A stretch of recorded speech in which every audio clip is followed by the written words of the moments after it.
Alarmistic talk about Europe is dime a dozen these days. Earlier this week, I read an article by Kurt de Boeuf, which is a Belgian historian who is releasing a book called Tribalization, Why War is Coming. It's not exactly a comforting title. According to de Boeuf, European integration is in danger. Traumatic experiences have raised questions in the minds of many Europeans whether the EU is the problem rather than the solution. There are voices to leave the Eurozone and, in the case of the UK, to leave the EU itself. Fearing Russia, Eastern European countries ask for a new militarization.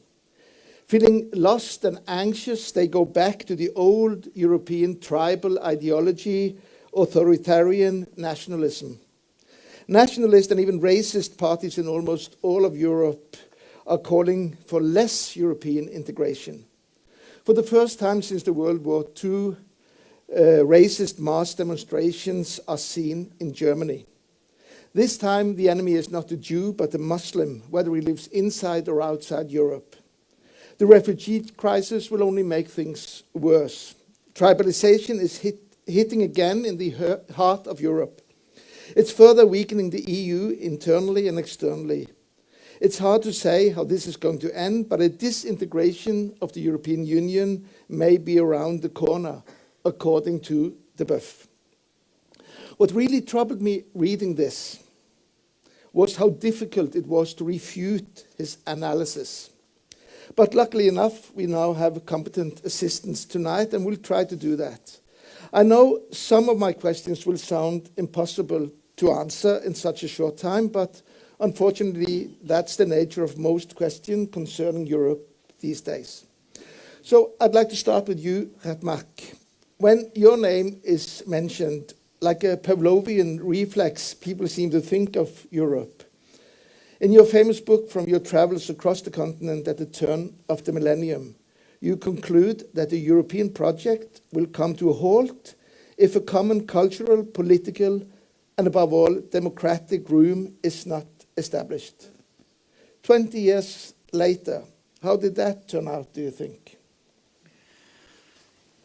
Not fantastic, no. I think in a formal way, slowly on things are changing, but not fast enough. When I published this book in 2004, that's what the big difference. There was almost not a public debate about Europe, and thanks to all those crises, there is, I think, also in Norway, but even in the Netherlands, is everything is Europe is full in debate. Everybody's talking about it. There is, you can say, a democratic coffee house about Europe is starting, and that's always the beginning of democracies. But I'm afraid it is too late, and especially because at the end you see both big crises are, especially the financial crisis. The debt crisis is arranged in a total undemocratic way. So in two countries, in Italy and Greece, the European Union and the Troika with the IMF forced even a change of government without any democratic legitimation. So, and that gave a lot of mistrust. I must say also that I can imagine in that circumstances, sometimes it was almost necessary, especially seen from an economic and financial viewpoint.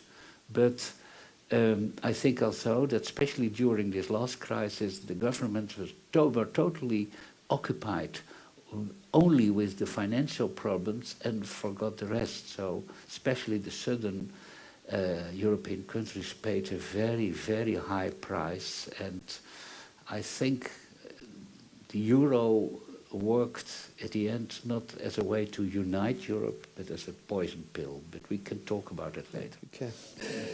Okay. One of the big questions which we also will return to is the discussion on migration and the migration crisis. I'd like to ask you, Alain Mabanckou, Europe is now trying to establish almost medieval protections against migration of people from the Middle East and Africa, even trying to establish camps in Africa and paying African leaders to stem the migration. Could you give us your perspective of what the present policies might lead to, not only in Europe, but also in your continent, in Africa? Mm-hmm. Thank you very much for inviting me here, and I apologize for the weather. I wanted to bring you the sun, but I couldn't make it. The plane wasn't there. So I think that we were built in order to go from a place to another place. That's why we have 2 feet. That's why we build planes, boats, cars, in order to move. Our destiny is not to remain somewhere. And the history showed that during the First World War or the Second World War, Europe needed people to come here in order to free the European. That's why people from my country in the Congo came to fight for France, in order France to become free. It was a kind of migration, but the difference is that they needed that. Like when they did a kind of forced migration by trading people throughout the world, selling them to the United States of America during the slavery. So we are going backward. I have seen a lot of policies in Europe. The migrant is becoming the public enemy number 1. It's in order to express or to explain the failure of European policies, they're gonna show someone who is becoming the devil. So I want only to say that we did face this kind of situation even within Africa. I remember when I was a kid, Congolese people chasing people from the other Congo, which was called Zaire. So it's not like today as African, I'm gonna be lecturing people saying that Europe is not doing that or that. But I know that even within Africa, we took this kind of habit instead of helping people, instead of understanding why we are facing this kind of situation. We're just trying to kick people away. So if it wasn't for the migration, if it wasn't for the encounter with peoples, I wouldn't be here. I wouldn't go to school in France. I wouldn't go to United States to learn to teach French literature. So as a matter of fact, I feel it sad because I had a good idea of Europe. I thought of the Europe trying to share the freedom of speech, the freedom of people going here and there. But the more we are going, the more we are facing this kind of situation in which even me, I have to explain that, excuse me, I'm not a migrant now. I didn't come from some boat and trying to reach your country, but I came here in order to free your country. We have just to teach history to the people from Europe and from Africa as well. Thank you. I will return also to this, but I'd like to start also introducing Kaspar Colling Nielsen. In Danish as well as in Norwegian, we have a word called mellomkrigstid, which means the time between the wars. Someone once joked that the question that really troubled people in that period was, why is it called the time between the wars? In your dystopian novel about the Danish Civil War, the first part of the book is called Before the War, which sounds disturbingly similar to Kurt de Boeuf's book, The War is Coming. Do you think we live in a mellomkrigstid? Is that at least at all conceivable that Europe might once again end up with an armed conflict on its continent? Maybe it's not really why I wrote the book. I wrote the book because I found it interesting to try and think about how a civil war would play out in Europe and how we would act if there was a war. But of course it's possible a war could come, but I think it's, for some reason, it's extremely unstable times right now in Europe. There's a lot of things that we were used to agreeing on that were ideas and that were formulated really in the time of Enlightenment 250 years ago, about the rights of the individual, our belief in democracy, our belief that technology would improve life, and our beliefs also in art.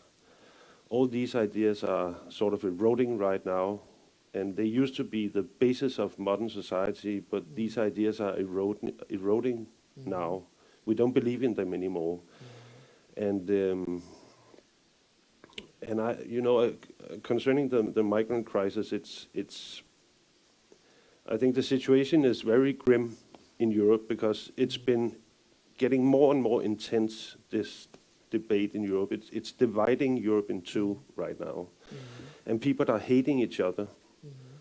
And the things people are saying, if they would put that into action, we would have something like the beginning of a civil war. And it's been, the rhetoric has been, has become worse and worse the last 20 years. And it's all over Europe, actually it's all over the Western world. And I think it's going towards some sort of point of collision, where, the rhetoric will materialize in something, in some action of some kind. And I think it's irreversible, I think it's unstoppable, because I think it's very hard to imagine any kind of event that could break into this road, this path we're on right now, that would change everything and bring everything into, turn everything in a new direction. I think it's even extremely difficult to imagine an event like that. So it seems to me like the big European wheels, historical wheels is put into play right now and has begun. And I think it's going to be really hard to stop this. So I think we're going towards at least things like, segregation, deportations of large groups of people. I think we're becoming like a place like Israel or something like that. I'm not saying it because I like it, because I think it's a good idea. But even you say that you wanted just to write and to think how could a civil war occur in Denmark, but you needed casus belli, you needed a reason for war in your book, and you chose the economy. It starts with the attack on bankers, and it's the money. It's not a migration question. And I was thinking about that because over the last decade, Europe has lived through several major crises. You mentioned the debt crisis. We had the financial crisis followed by the euro crisis, and then you had the surge in migration in 2015. All of you, which of these crises has influenced the development in Europe the most? Is it the money, or is it the migration, the movement of people, sudden movement of people from war zones into Europe? Would you like to start? My dream is always to be an historian in 2068 and look back. That would be fantastic. So I try to imagine how my historian, a young academic, about 30 years, looks back. And I think there are two things which were really very important in the first 20 years of this century. First, 9/11. 9/11 changed a lot. Suddenly, the whole debate about immigration became a religious debate. Immigrants became suddenly Muslims from 1 week to the other. And that gave a totally other dimension to this whole situation. And because religious struggles are far more violent and unsolvable than other kinds of struggles. The second one is for sure I will mention 2008, the big financial crisis, because out of that came not only the euro crisis and growing mistrust between the European countries, but also the Brexit, and in general an enormous mistrust from let's say common people to the elites. People felt totally betrayed. The Americans felt betrayed because their American dream was collapsing, American promised so much. And the Europeans felt betrayed because, what I said already, enormous amount of measures, and very important measures, were done without any discussion, without any say of the public anymore. What the Brexiteers said was really in the heart of the problem: take back control. And also I think a lot of people had at the same time, because there was so much globalization and things went so fast, that they had also a feeling, please let us go home, let us be home again. And so the Brexit was also very, but all those emotions were, what I see, triggered by 2008. So when more and more immigrants came and it became really a problem, the mood to receive those groups of immigrants, I don't talk about practical problems, there's a lot to say about that, how many immigrants you can take in and so on, but just the mood. And the mood was already afraid, and there were already too many other things, and people couldn't handle too many others anymore. And I think also that a lot of Europeans, because of the globalization, there's in sociology a certain word for, it's a cultural trauma, and that brings American Trump voters and Brexiteers and other populists, voters for populist parties together. A lot of those groups are, a cultural trauma is, which happens, for instance, when there is a miner's town and the mine is closing. It is not only an economic problem and a problem of unemployment, but it is also a loss of rituals, a loss of social social connections, and especially a loss of dignity. And I think that's as one of the deep sources behind the anti-immigrant situation. And of course there's much more to say about it, but that is really a big difference when you look at the way European societies treated immigrants in the 70s, in the 80s, in the 90s, and after 9/11. There's a big difference. Do you agree, Alain? Yes, I agree, but at the same time, I don't want to spread the kind of discourse about catastrophes, so that everything gonna be the end of the world, it's gonna be civil war, people gonna kill. No, I think that at some point Europe knows where, you're gonna have the great nations who knew that freedom or being a nation is more important than listening to people who are spreading ideologies. I cannot see Europe being in a kind of civil war. I don't believe that.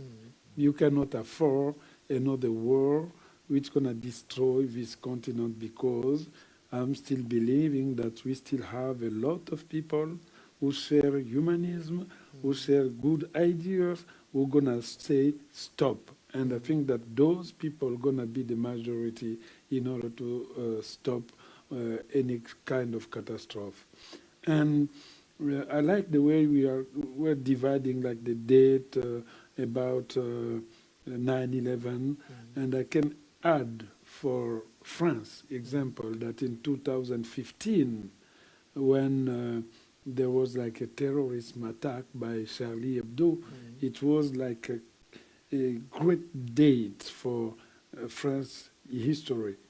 They began then to understand that the freedom is not guaranteed. It's not like we are already a nation, so we're gonna sleep. And then they began to associate migrant and terrorism and Muslim. It's only if you have a beard, you cannot take your plane because they're gonna think that you're hiding a bomb somewhere. So it was this kind of prejudices pushes France to become not a good place to be by then. And then we understood that we need maybe to go back to the history. We're going to find how, by reading your history, you're going to avoid like to renew something which was bad a century before. Sometimes we are just pushing people. Back then it was like people was kicking, like pushing Jews over there, saying that you are migrant. It's like that. It's going to be black people, it's going to be Jews, it's going to be Arab. Sometimes it's going to be white people. Don't forget that if you go to Zimbabwe, Mugabe was trying to kick out all the white people over there. So it's like a white people who went over there, living in Zimbabwe, he doesn't know nothing here. If he came back in Europe, he's going to be lost, like an African who doesn't have like family over there. So I want just like to make sure that we don't need to fall in a kind of everything gonna be dark, black, and the light gonna stop, and we're gonna take a kind of civil war. We still have a kind of dignity in order to stop it before it becomes worse. In Denmark, Kaspar, if you were going to write the modern Danish history, and you're looking for this one point in time where things changed, would it be the caricature crisis with the Muhammad caricatures? Would it be the economic crisis of 2008, or would it be the fall of 2015 that would be, well, you could say this is where Denmark, the way Denmark looked upon the rest of the world and Europe, actually changed? Well, I think there's two things I want to say about it. The first thing is that it used to be that, like 20 years ago, there used to be a general idea that if you wanted to prosper as a country, you would have to become a liberal democracy. But in the globalized world we're living in, we see many countries who are not democracies who are doing really well, like China, for instance. So the sort of link that's been there historically between the liberal democracies and wealthy economies has been cut for the first time in recent years. And I think that's very important, because that sort of makes the whole idea about liberal democracies less. You might want to do something else. You don't have to be a liberal democracy necessarily. And you see in our globalized world, actually the old democracies in Europe, where people have a lot of rights, is having some difficulties, competing. That's one thing I want to say, that so the power right now is also shifting in the world. It's going from the old Western world, the powers are shifting to some place in Asia, maybe, both politically and economically. So I think that's very important also for the way we look upon ourselves in Europe, that we are not the masters of the world anymore. as the most natural thing in the world, which we have been for hundreds of years. We have been used to thinking about ourselves as the masters, complete masters of the world, and we are not. Another thing that I think is very important also to talk about is technology. There is a lot of new technology all the time being introduced into society, and we don't know the implications of these new technologies. For instance, I think that a big part of Brexit and Donald Trump was Facebook. I think that they came into being because of Facebook as a technology, because of what Facebook does. And Facebook is not, according to me, it's not just a catalytic sort of super democratical system for already existing feelings. You know, I don't think it's like this, that we have some feelings and then we're able to express it through Facebook. And then it really just means that everybody can now express their feelings and attitudes. I think Facebook is changing our feelings and attitudes because of the way it works, because of its algorithms, and because that it seems that if you're really angry on Facebook, that resonates much stronger than if you are trying to say something positive. And you know, the German philosopher Peter Sloterdijk, he said recently that in the 20th century, we, the public, were the progressive parts. We were changing society through, you know, fighting political struggles. And but he says now in the 21st century, we, the people, are stupid and overweight. And the real progressive forces are technology and capital management. And I think that's very true. So I sort of agree with you that we have to take power back. We have to look at history. We have to maybe redefine humanity, redefine our humanitarian values. But it's difficult because we're not in the driving seat anymore. You know, nobody decided that my apartment should cost 7 million kroners. It just happened, you know. No politician, no people have voted about this. But all the time there are reactions then to developments. I'd like to pick up what you said about the liberal democracies. For the first half century of the European Union, the narrative was that the way to prosperity and freedom went through liberal democracies. And when the wall fell, the Eastern countries, they accepted and subscribed to this narrative. And just this week, the local paper here, they had a map of Europe where they had highlighted all the countries in Europe which are at the present run by neo-nationalistic, anti-immigrant governments. And it looked like a new Iron Curtain had descended on Europe. It went all the way from Italy and up to the Baltic Sea. And I'd like to see is they are now reacting. Orban is open about it, that he wants to create an illiberal democracy. So is it possible to have a Europe where a number of nations do not subscribe to the idea that you need to have a liberal democracy to prosper? The last question first. I think an illiberal democracy is not existing. It is no democracy, because when in the deepest sense of the word, a democracy is a fantastic way to change power all the time, and on a peaceful way.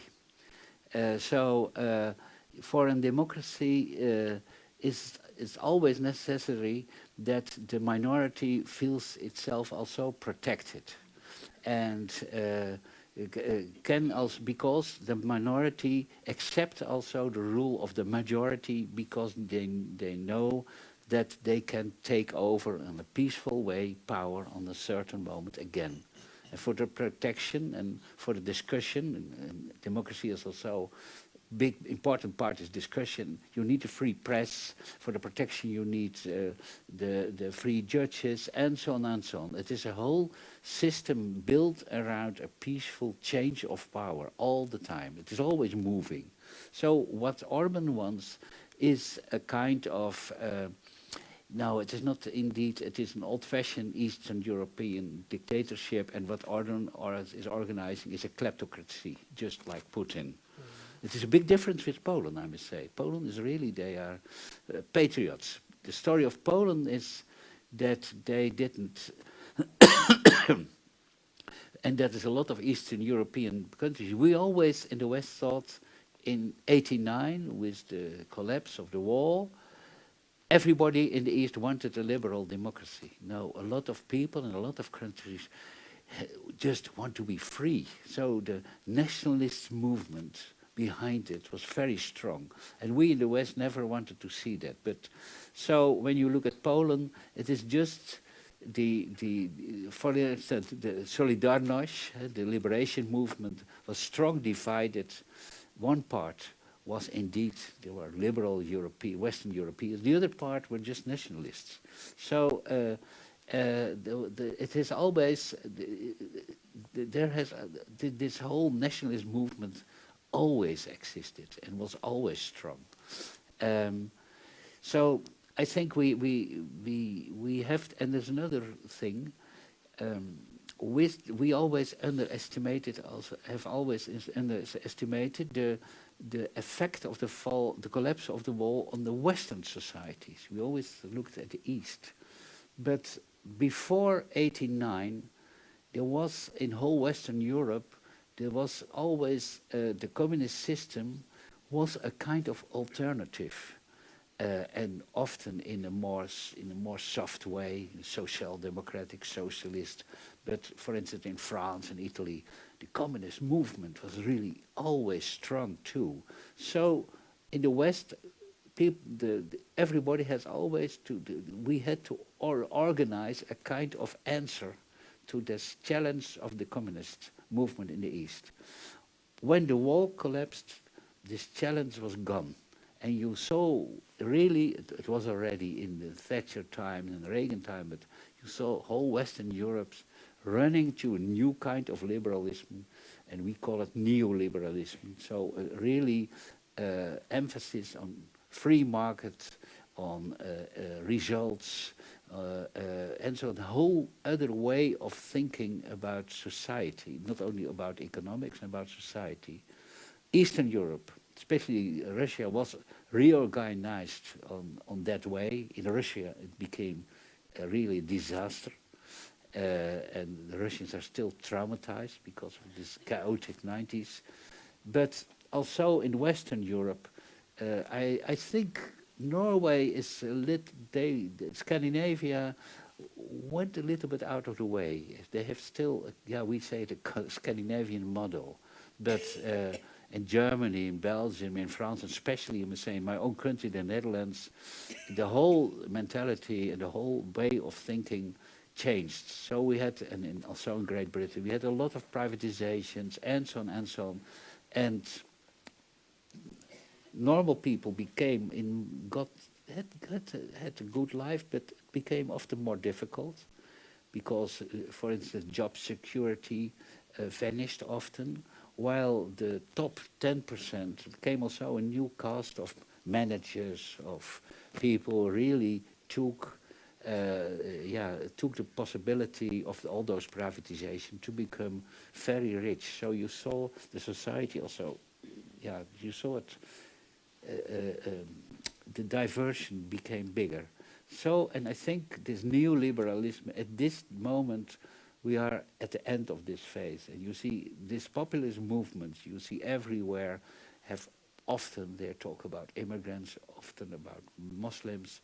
But I think not everything, but one of the deep sources is also a reaction against this neoliberalism, because we changed, in my country, we changed within perhaps 2.5 decades from a high trust society where people really trusted each other and trusted their state into a low trust society. The government now in the Netherlands, 70% of the Dutch don't trust their government. That's unbelievable for our country. But whether the what's happening now in the countries in Hungary, in Czechia, in Czech Republic, in Slovakia, whether it's a reaction against the neoliberalism or the multiculturalism of the West, still it's obvious now that there is like two systems developing within the framework of the European Union. Is that a viable solution? Can the EU continue to exist with two kind of systems within it? No. No, not that. Always there are differences, north and south, east and west, always difference. But this is really a clash of values, and it is a very deep clash. And the European Union, if it survives, but because I think really we are living in very turbulent times, has to be an organization. It has to be. It is already a global power. It has to be all kinds of political decisions. Now, still the union is working most of the time with the rules. You see the Brexit, for instance, everybody is talking about rules. In fact, it is already a political decision. And when you are making political decisions, you need one side democratic legitimation, but on the other side you need a certain level of shared values. You need some basic values. Otherwise, you cannot make a common politics. You cannot make fast decisions. It is impossible. So, we are now talking about the foundations of the European Union, and it's not only idealistic talk, also in practical politics in the future. It is very important. So we have to find a way in that, and I think Hungary is really it's Poland. I understand. Hungary, no, that is just a kleptocracy. And I know, Alain Mabanckou, that you are concerned about Macron's policy on language, but he has many policies, and one of the things he has described recently is he can see Europe as a system of three concentric circles, with, of course, France and Germany in the center of the Eurozone, and then another circle, and then a third circle of more loosely associated members of the European community. These values that we are talking about, they are to a large extent heritage from the French Revolution, from French thinking. And so, you know France well. Has this always been a part of the French way of thinking, that they see Europe, this is the way they see Europe, as something with France in the center and then just circles around? And I think that nothing is new. Before that, you have like François Mitterrand and Helmut Kohl. It was like the two leaders for the Europe at that time. And after all, I think just that we need to rethink what is Europe tonight. Maybe it's about the definition of the Europe. It depends on people who are seeing like Europe like a kind of continent in which everybody is white, everybody is doing the same thing, everybody has the same size and so on and so on. Or maybe we did change the picture of that Europe. The Europe is not anymore, we cannot see Europe anymore in white and black. It's a kind of picture. You have a lot of color in that kind of Europe. You don't know. Maybe what is lacking in Europe, it's just to change your behavior when you are dealing with the other people. In Europe, for instance, I see that people lost the main thing in the humankind, which is the hospitality. You can die here on the street, people are gonna jump on your body. But if you die in Africa, or you are like in a kind of village or in a kind of city in Africa, we still have a lot of dignity about that.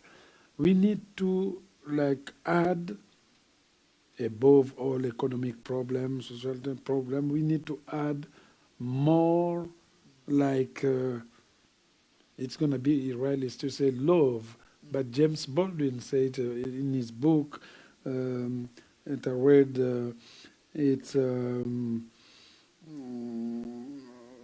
I've forgotten the title in English, but in French it's Cahiers de Retour and something like that. He said that sometime, yes, it was the Next Time the Fire. In Next Time the Fire, he said that the world is going to be as said William Du Bois, the world going to be divided. It's going to be a racial problem because racism is there. Xenophobia is there. We're talking about economy. The economy usually gives what's going to be our ideology. If your economy is like wide, it's like stronger, or it's like you are trying to share something, people gonna feel it. It's a basic for the Marxist-Leninism, you know, like the infrastructure gonna like influence your superstructure. So if your economy is becoming like I'm going to keep that for me and my people who look like me. We don't want to share it with those people who are coming here stealing. You're going to feel it in the mood of the population. I saw it in France because I lived in France for like 19 years. When I got there in the 80s, in the 70s, they were like calling people to come in France in order to work because France needs people. We need a lot of people. It was like what they call le boom. Everybody was like rushing from Africa. We need to help France. France gonna die if they don't have people. So we went over there. We helped France, and you came in the 80s. Then Jean-Marie Le Pen was like coming. People say that Jean-Marie Le Pen like took a kind of influence with the arrival of François Mitterrand in 1891. So we were expecting the left to come to the power. But we didn't know that by coming to the power, the left would bring the nationalism from Jean-Marie Le Pen. So people discover someone speaking good French with all kind of necessity and being like discussing with people, and it's become real that we're gonna deal with him. So I'm not like shocked to see that Marine Le Pen is there. They did have a lot of problems within the nationalism parties because they strongly disagree. People are going to say, no, we have to stop here, we have to do that and that and that. The economy, yes, but maybe we need to begin to like cure all the bad idea we got because of the fact that it's always money and economy, and the fact that people are seeing like racism, xenophobia, and so on, like something which is normal. We can see, you go to the United States, when you have like two fights and something, someone gonna say that, no, there's good people and bad people on both sides. So. We are describing here a Europe that obviously has changed and it has lost some of its values. Maybe it should import more of what you describe as these African values. But still, we are at the crossroads. There is division in the West with Brexit, division in the East with the nationalists, division in the South with the populists, and the crisis in Greece. So there seems like when you're at the crossroad, you have to choose. So I would like to ask you, Kaspar, Denmark was the first Nordic country to become member of the EU, but it has always been a half-hearted member, opting out from the EU, from Euro and a lot of other policies. Is there a willingness in Denmark to fight for the EU, that the great European project, the idea of this an ever closer union, or do you think that the Danes are willing to look for other solutions? I don't think so right now. I think Europe right now is a very negative project. Jean-Claude Juncker has just given money for 10,000 people to secure the European borders from migrants. And I think that's all Europe is thinking about right now. I think they're realizing that if we are not able to close the borders, we're going to die as an institution. So it's a sort of death struggle. So if they were to represent something, a positive story, as a positive narrative of some kind, they have to come up with something. But I think there is something positive to say. And that is that I think the whole discussion about the climate and sustainability is going to become something that we're going to discuss more and more, and it's going to be sustainability is going to be a thing that will be as important as prices on food. I think prices on everything. You know, it's going to be something that you have to calculate in your when you're doing economy and figuring out how societies works and stuff. So I think what's going to happen. I think that I think a company like Maersk is going to close. I think the globalization is going to die. We're not going to transport all these goods from Asia. We're not going to have everything produced in Asia.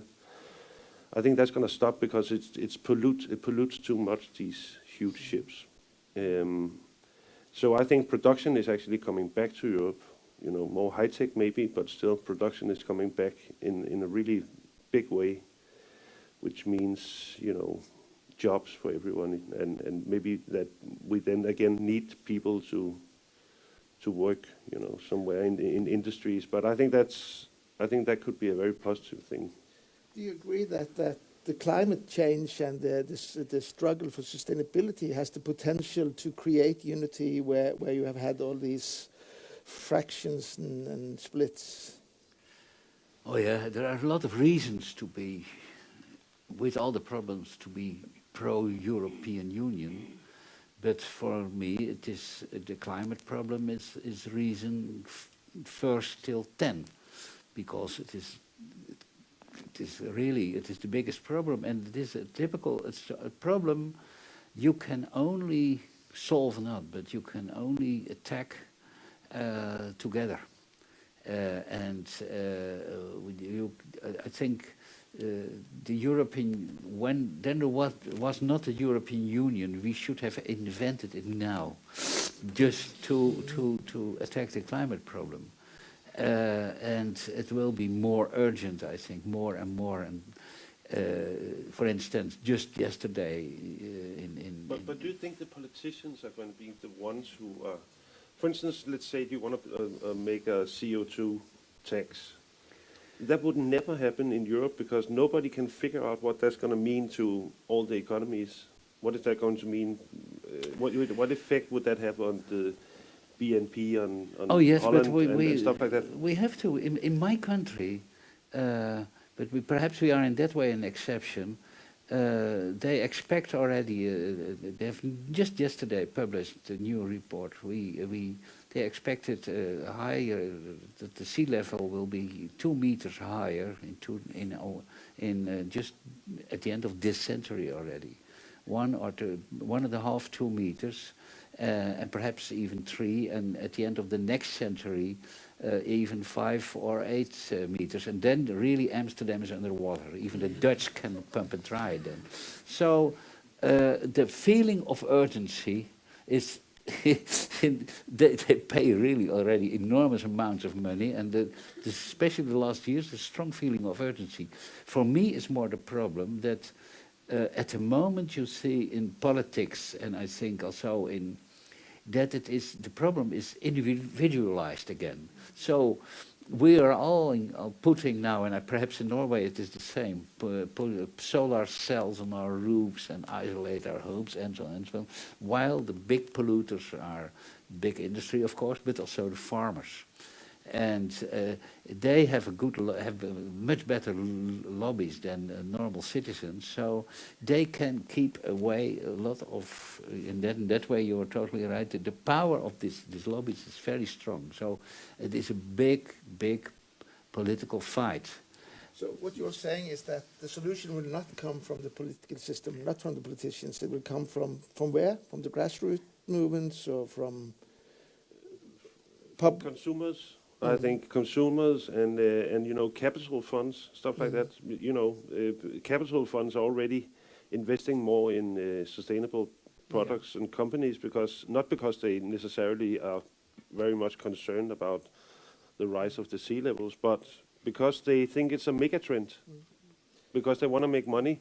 And I think it's going to come from consumers and the companies themselves before we see anything from EU, unfortunately, because EU can't do anything. You know, even you know, yeah, I think Europe has EU has a huge problems, sort of doing anything, you know, that's positive.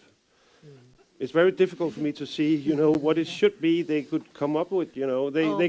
I think now you're underestimating. When you see, look at the Brexit.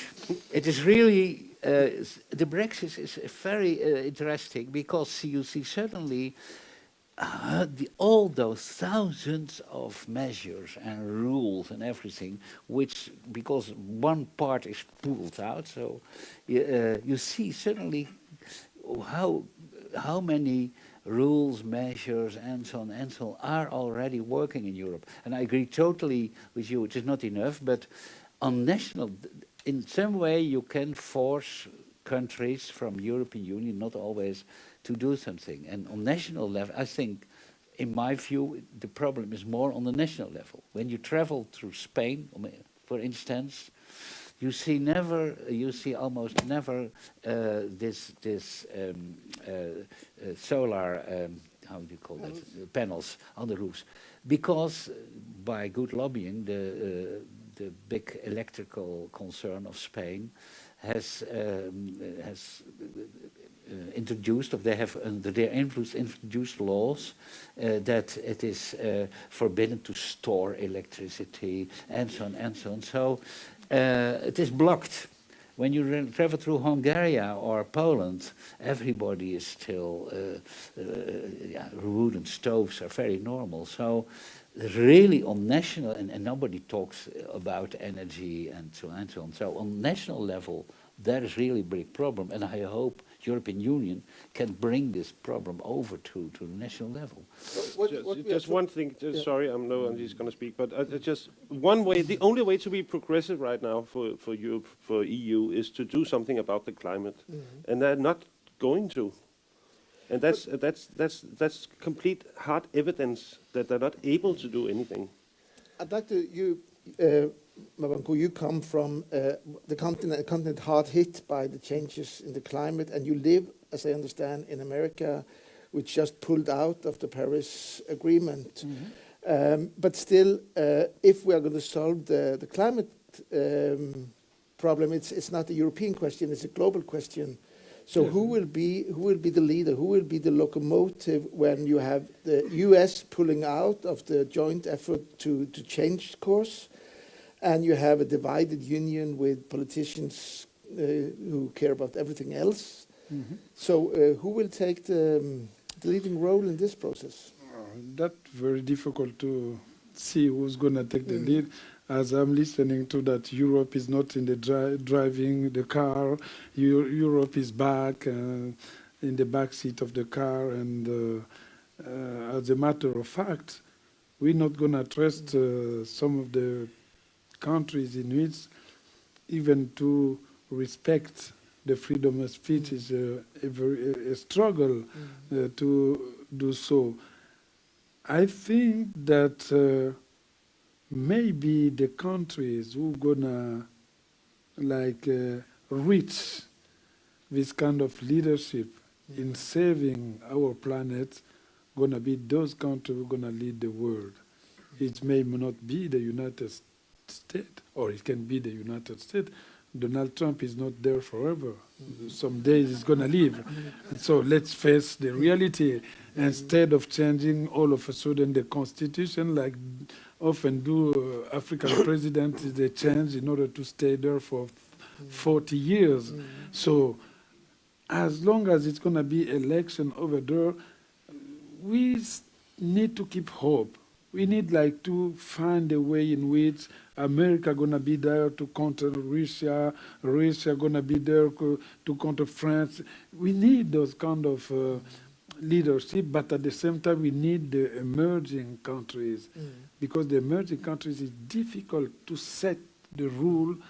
People are still struggling for starvation, people are being killed, people are suffering here and there, and sometimes they go just cut the wood, they do everything they want. But I know that in my country we were respecting everything. Even we were ecologists before The Europeans know that, because you cannot eat that animal because you eat your ancestor. You cannot cut this herb, this tree because it's your aunt or your uncle. So by not cutting nothing, you are just keeping your forest like it is.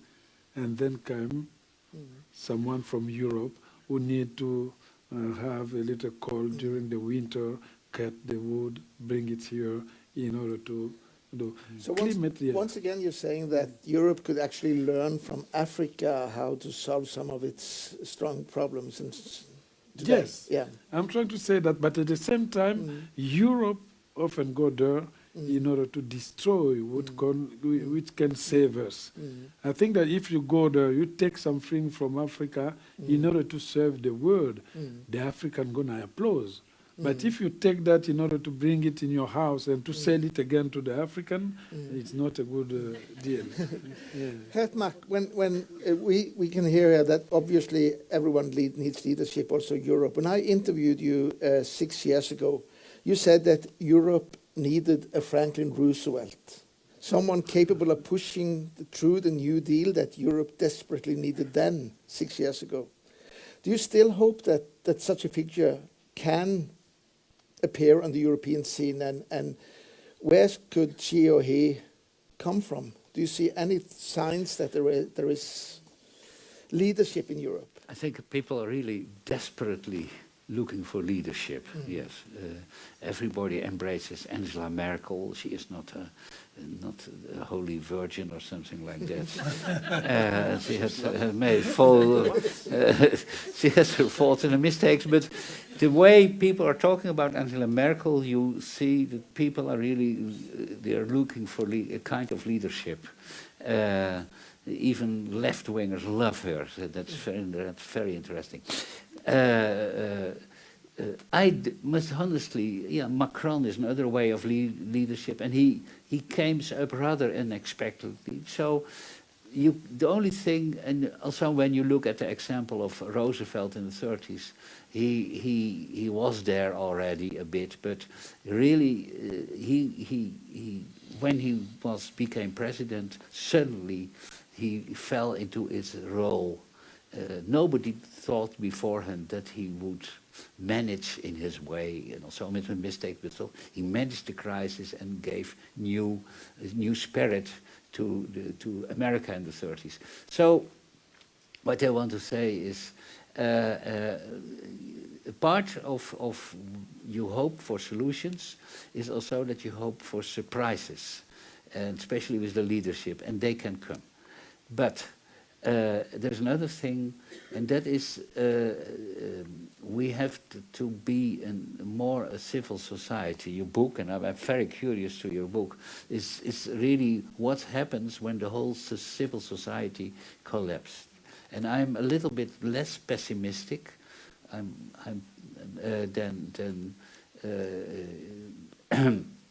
about that. I think there is still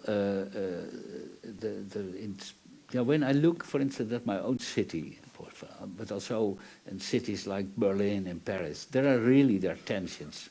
But on the other hand, it is also a way of going along with each other.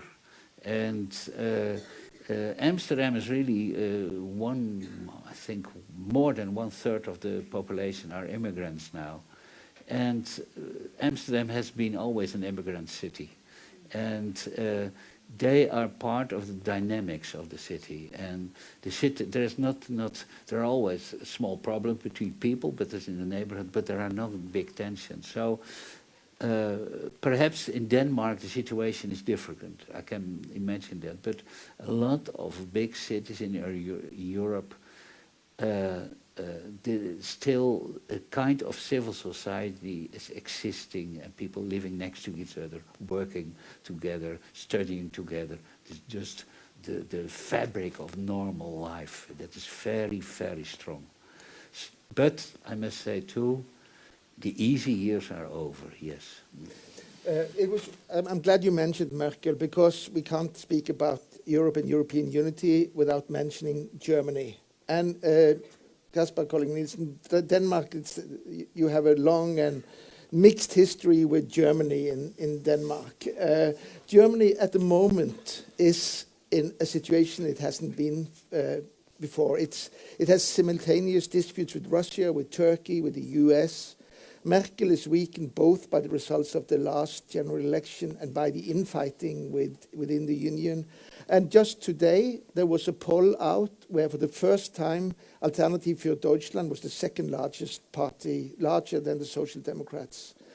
So my question to you is, seen from your perspective, do we need a stronger Germany, or is it better with the Germany that behaves more or less like the other countries? In other words, should we wish for Germany as the hegemon of Europe? I don't know. I think Merkel has, she has problems that is hard for her to solve in any kind of positive way.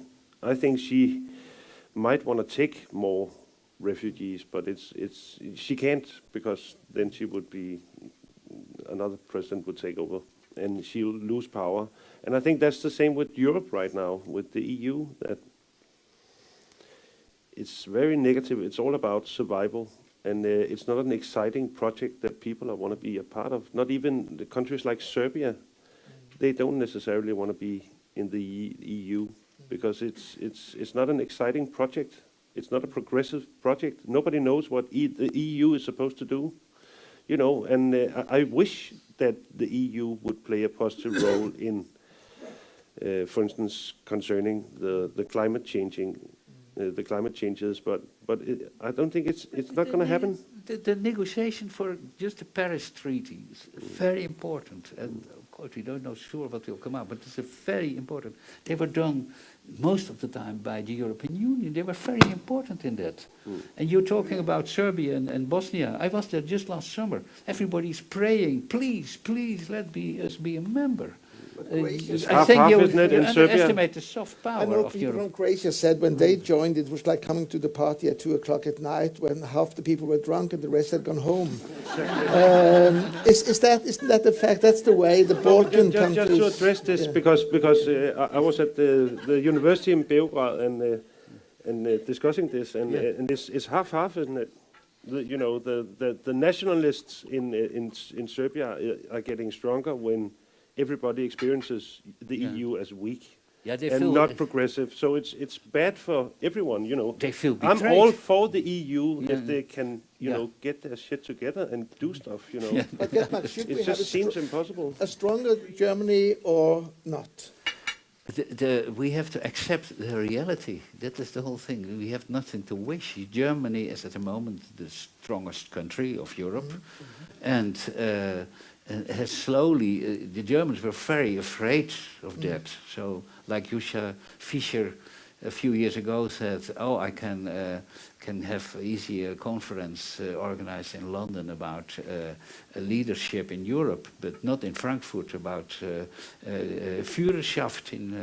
And then, this is really, there is such, so the Germans were a long time very afraid to take up this leadership role, and now they are doing it because all those crises slowly on, and put, of course, their own way of thinking, of they call it sometimes ordo-liberalism, liberal but full of rules. That is their way of doing and thinking.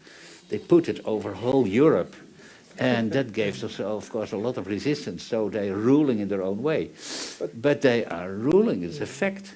Thomas Mann once said famously that what we need is European Germany, not a German Europe.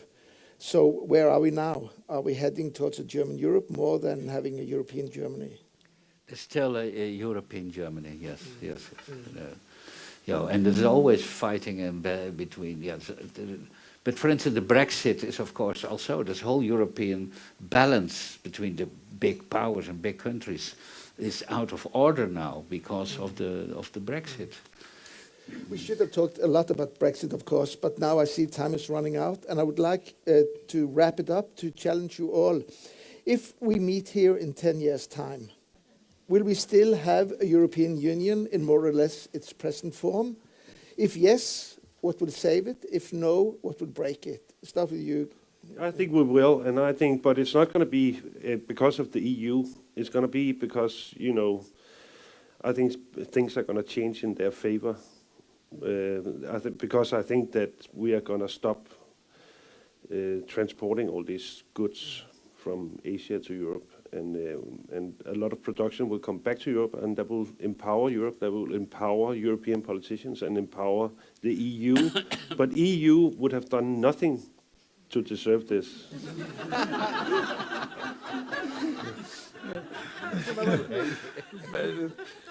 I don't know what's going on in the EU, because for us, as I still have like my African roots, EU, it's very important to know that Europe is trying like to find a way to be together in order to solve a lot of problems together. So I think that we're gonna still have the EU like that, with Germany more and more powerful, and at the same time you are behind France trying to hang out close to the German power, and the European mainly, because we are talking about economy, but we are not talking about the human beings.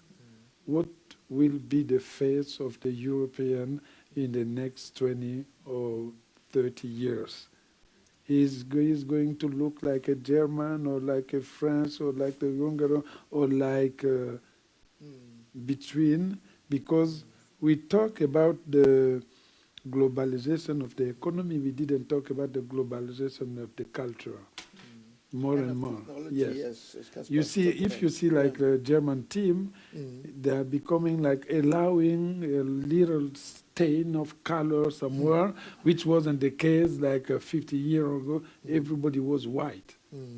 With Karels, Rummenigge, everyone was there, but now you have a Bomsang and so on and so on. The opening is very great. I know you want to be an optimist, but are you really? I think that the European Union can only survive when it will be a more flexible European Union. There are a lot of proposals now, but where countries can find their own role, like Norway, of course. But perhaps, and I hope the Brexit will go well in the end, because it is also, again, to try to start a new, more flexible and other relation with a kind of a member country, or a former member country. I think that's very important. That's also the reason why European Union cannot and must not punish Great Britain, because I think this union, perhaps with hard countries which are going very far with unity, and other countries will keep more their own distance and find their own way. I think that will be the only possible future for European Union to survive. And I think also the civil debate, you said also a lot of things about it, important things. I expect this kind of talking with each other will change too again.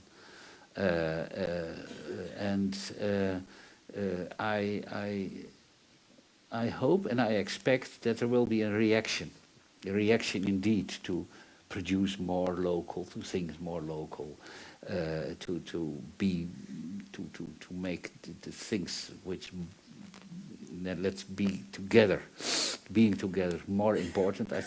It is possible that the cities will be more important than even the nation state, but also I expect that Facebook will explode, and that this way of talking will be around 2030 totally out of fashion, and that there will be a young generation of nice people, students, who are very polite to each other, talking almost in a 19th century way with each other. There will come a reaction, yes. Thank you. I'm quite sure that some of you wonder, why didn't they talk more about Brexit? Why didn't they talk about Russia? Why didn't they talk about all the other items that we could have discussed here tonight?